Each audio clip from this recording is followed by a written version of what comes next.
Hey, it's Kelly. Welcome back to the episode of Ask a Therapist. Today I want to deal with some myths about coming out later in life. I sort of collected some of the bigger myths, the ones that people have told me were their own assumptions before they came out, or the ones that are really out there most prevalently in the media right now. Let's go through them. Number one, the idea that it is less valid because it's happening later than it happened for everyone else. This connects very, very closely to the idea that you're not gay enough to come out, or that you have to fit a specific stereotype in order to do that. And all of it is kind of wrapped up in that imposter syndrome idea where you are playing a part. It feels inauthentic, even though you know it's actually who you are. There's a lot of places this comes from, but say it with me now. Heteronormativity and heterosexism, compet, are the three biggest places that this emotion comes from. The longer you live in the assumption that you are born a certain way and therefore supposed to take a certain partner and also do a certain thing with that partner in order to have the babies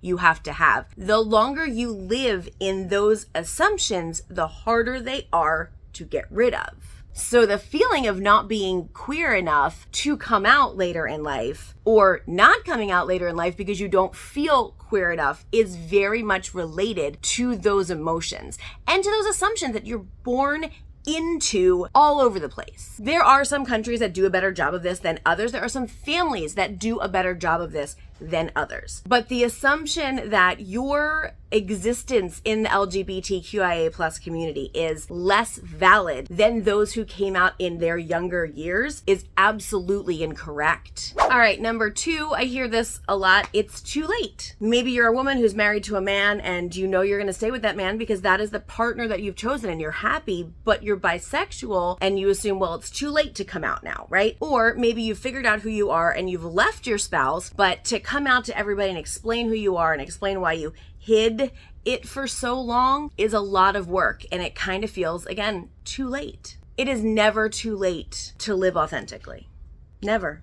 There's not an age where past that point, you're not allowed to be authentic about who you are. It doesn't exist. The idea that you're too old or it's too late or too this or too that goes back to that idea that there's some measure, some level of how to do this experience. Being a member of the queer community is different for every single person. You could have twins grow up in the same home, both be queer, and their experience within the community will be different because we're all different. Myth number three, you will act your age when you start dating the people you want to date. Not true. Second adolescence is real. When you come out in your later 20s, 30s, 40s, 50s, when you come out in those decades of your life and you start dating, you will return to a period of your life that you have long since tried to forget. It's adolescence. That's why that first queer relationship feels so intense. That's why those needs come up so strongly. Those feelings are honestly the things that most people use to prompt them to come on out of that closet because the intensity is too much. But that also means a lot of highs and a lot of lows. It means some kind of weird fighting and feelings and trying to figure out who that person is and shed this compet heterosexism idea of what relationships need to look like and how that's supposed to work. And all of those things make your head spin a little bit. That's okay. Just be ready. Just because you're 50 when you start dating doesn't mean you're going to act 50 when you start dating. So have fun with it. Number four, that you owe anyone anything. That is a myth. You owe no one anything. You don't actually owe anyone an explanation as to why you're coming out now in your life. It's no one's business. You can share that information with people. It's your business to share, but you owe no one anything. And I hear it so often, but I owe my spouse an explanation. No, you don't. But I owe my parents reasons. You sure don't. But I need to make a statement on social media. Not unless you want to. Not explaining things to people is not the same as hiding. It is understanding that your life, your reasons or your understandings of how you got to where you are not anyone else's business unless you want it to be. You owe no one your time. You owe no one attention. You owe no one information. And you do not need to explain who you are or how you came to understand this, because that explanation, when someone requests it, is actually asking you to justify it. You don't need to justify who you are. Assumption number 5, you will lose everything. I mean, I'm not going to lie to you. Will you lose things? Yeah.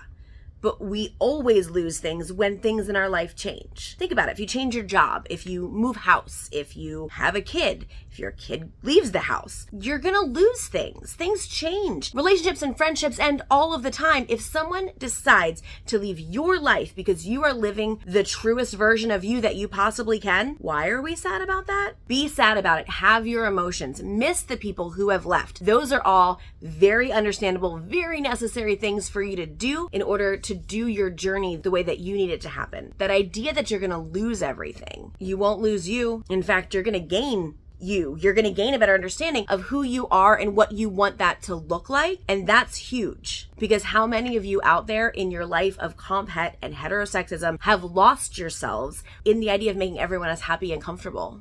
You know, since like you can be. Number 6, I have to be sure. This is said all the time, right? I have to be ready for marriage. I have to be sure I want to marry this person. I have to be ready for kids. And to some degree, it's true. You don't want to jump into something that is a lifelong commitment in some cases and not be sure. What does it mean to be sure? When you grow up groomed to be straight, to be heterosexual, to be cisgender, when you grow up with that expectation, how do you ever expect to be sure about that other side? Because you're looking at it as, I was so sure about this and then it ended up not being true. I need to be sure about this because if this ends up not being true, then I'm in trouble, right? Then I have to walk it back. Can I say that again for you? Or did you get it that time? Being part of the queer community is not something that's wrong with you. And I do understand that society in a lot of ways says that it is. I get that. And you're right. If you're saying that to me on the other side of the screen, you're right. They do say that. That doesn't mean you have to believe it. Also, not for nothing, but you might not be sure until you start telling people. You might not feel that assurance that, oh yeah, this is me, until you start telling people, because that's when it becomes real. Number 7 is the idea that it's easier to come out when you're older because you know yourself better. I mean, that's just not true. There's no easier or harder time in which to tell people about yourself. The inherent problem here is that we have to make an announcement at all. We shouldn't have to do that. No one should have to announce who they are. But the idea that we need to announce this to the world and be sure gets all sort of tangled up in this one. In some cases, you have more to lose because you're established in your job or in your home or in your family. And in some cases, you have financial stability or independence that you don't have when you're a teenager or in your early 20s. And so you can be who you are and not be at risk financially. Or sometimes your finances are all tied up in someone who's very, very invested in you staying straight and cisgender. It just depends on the person, and everyone's process is different. There is no easier or harder in general because you can't compare them. You can't compare someone's experience of coming out at 16 or 12 or 4. You can't compare them to each other any more than you compare any of them to someone coming out in their 30s, 40s, or 50s. The last one, this is sort of more for the people in the lives of those who come out, but I think it's good for you to hear too. That myth that people decide to change who they are. That assumes a whole lot of choice and a whole lot of intention. Not completely incorrect, because you do make a decision to tell somebody. You do make a decision to leave your relationship or to change your life in some way. You do make those decisions. But the implication is either would be fine, keeping things the same, or changing and dating someone else or marrying someone else. The implication is that those two are equal options. And for the person who has discovered, or maybe always known, that they are living an untrue or inauthentic life, those two options are not the same. You don't have equal ramifications for keeping things the same or breaking up. You don't have that, because once you know, you know. And you can't change and go back to how things were just for the comfort of somebody who doesn't want to have to do the work to see you differently. I understand from the straight spouse's perspective why it seems like someone just decides one day and changes things up. But this isn't something that's happening to you. I mean, it is because you're involved, but this person that you love, I assume, for you to be upset about this person is not trying to hurt you. The intention and the experience of either option are key here. And if you're not sure what that looks like, you can maybe, I don't know, ask them, remembering that they don't owe you an explanation. There you have it. 8 myths about coming out later in life. Hope they were helpful. If you have any additional questions, go ahead and drop them in the comments below. This video right here gives a little more information about coming out later in life and why that happens. I would encourage you to check that out on your next step to understanding how this works. That's it for today. Thank you so much for being here. I will see you all next time, and until then, take care of yourselves and each other.